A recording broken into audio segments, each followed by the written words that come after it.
A couple weeks ago, I made a video about how the 2014 recruiting class of wide receivers was historically bad, and the video did well and you guys really liked it, so I'm going to continue the series, and in today's video, we're going to talk about the 2013 running back class. The top 10 was pretty weak, and when we take a look back at it, there's going to be a lot of names you don't know or maybe forgot about. Right before we get into it, nearly 80% of you guys aren't subscribed, so be sure to quickly do that, smash that like button, and let me know another topic I could do next.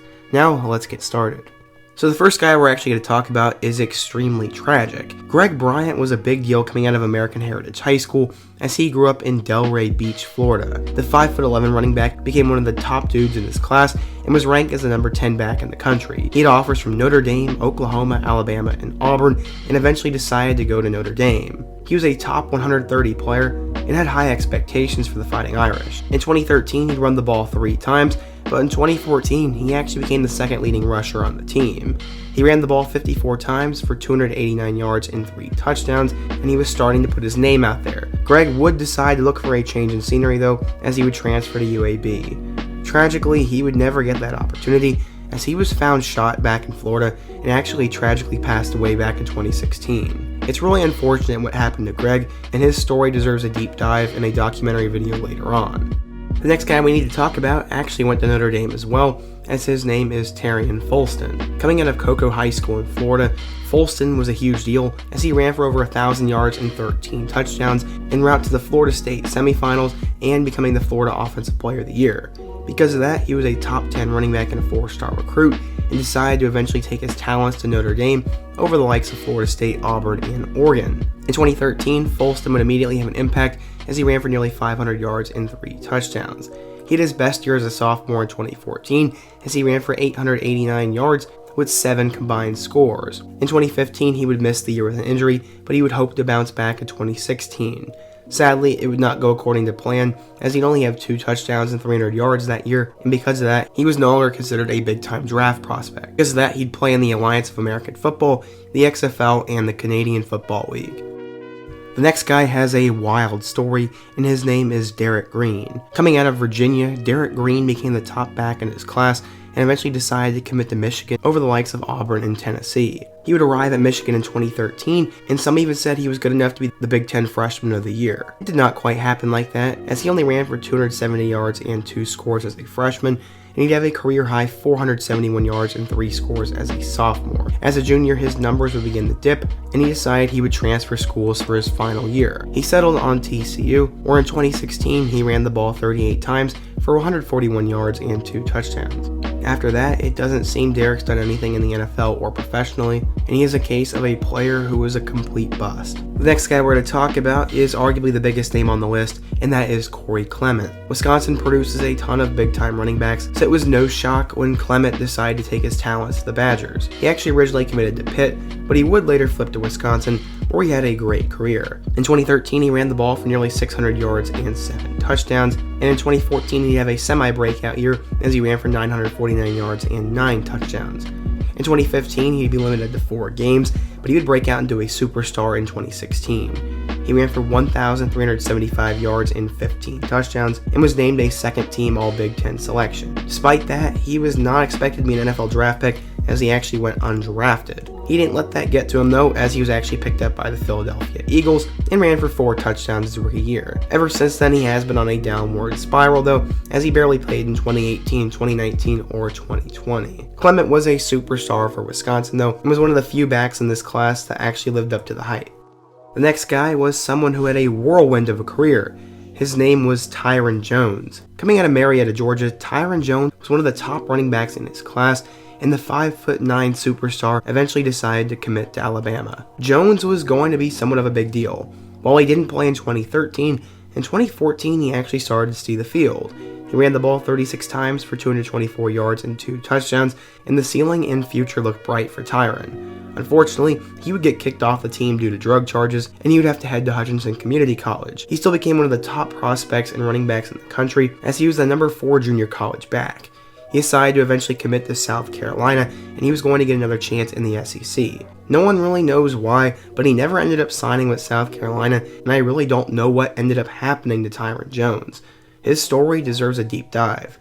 Sadly, we have our second player who passed away. His name was Altee Tenpenny. Coming out of the state of Arkansas, Tenpenny blew up into a huge recruit and one of the top backs in his class. It eventually came down to Arkansas and Alabama, and he would end up choosing the Crimson Tide over the Razorbacks. He said he wanted to go to Alabama because it was a challenge, and it definitely did challenge him.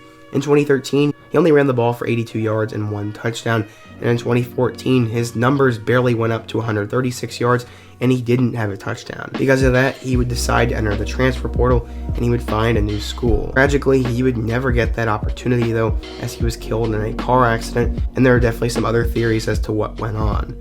Overall though, it was a tragic story, and I did an entire documentary on Altee's story with Max Brown, so be sure to check that one out. The next guy is another player who never lived up to the hype. His name was Keith Ford. He grew up in the Cypress, Texas area, and eventually became a 5-star recruit after running for nearly 2,000 yards and 24 touchdowns as a senior.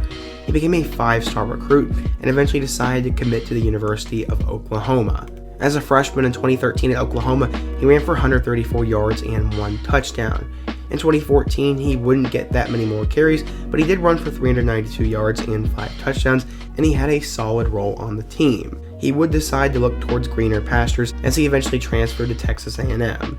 From there, he ran for 669 yards and 6 touchdowns in 2016, and in 2017 he ran for 548 yards and a career-high 12 touchdowns. Keith Ford was a solid college football player, but no star or superstar by any means. He didn't end up getting drafted in the NFL, but he would sign with the Buffalo Bills. He appeared in a couple of games for them, and then went over to the Colts and the Green Bay Packers before playing for the St. Louis Battlehawks of the XFL. One of my favorite players from the class of 2013 was Thomas Tyner. This is a name you likely remember if you're a Pac-12 fan, and he went to Aloha High School, which I always found pretty fascinating. By the time he was a sophomore in high school, Tyner was one of the top players in the country as he had ran for nearly 2,000 yards and had become an Army All-American eventually. Aloha High School sounds like it would be in Hawaii, but it was actually in Oregon, so it was no shocker when he decided to stay home and play for the Ducks. Tyner actually had a great freshman year.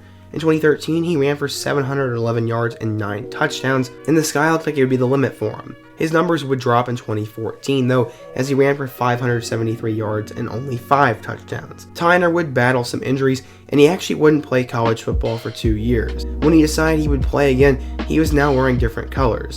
He decided to transfer to Oregon State. In 2017, he'd play in 10 games for the Beavers, rushing for only 297 yards and 3 touchdowns. He had a really weird finish to his career, and he never actually got any sort of opportunity to play in the NFL either.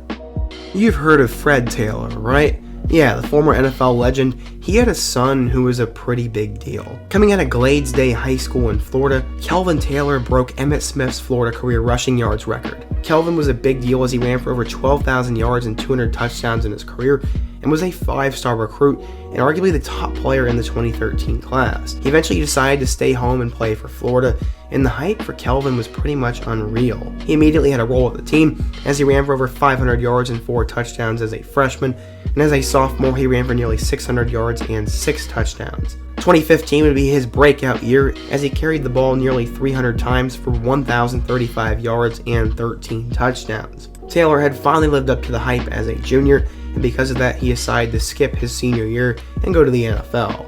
Because of his pure potential and talent, the 49ers selected him in the 6th round with the 211th overall pick, but he never really got much of a chance to get going in the NFL. He spent time with the Seahawks, Chiefs, Falcons, and Browns, but Kelvin Taylor was pretty much a bust. Finally, we get to the number 1 running back in the class of 2013, and you could argue he has the biggest name of them all. It's Alex Collins. Collins always loved football and became a huge deal at South Plantation High School in Fort Lauderdale, Florida. He played all 3 sports and was one of the top recruits in the class of 2013. He eventually decided he wanted to go play in the SEC and committed to the University of Arkansas. This didn't come without drama though. This was actually the guy whose mom refused to sign his letter of intent, and after a couple days of back and forth, Brett Bielema faxed a letter of intent to Alex, which was later signed by his father. Collins had a great career for Arkansas. He ran for over 1,000 yards and 4 touchdowns as a freshman, 1,100 yards and 12 touchdowns as a sophomore, and nearly 1,600 yards and 20 touchdowns as a junior.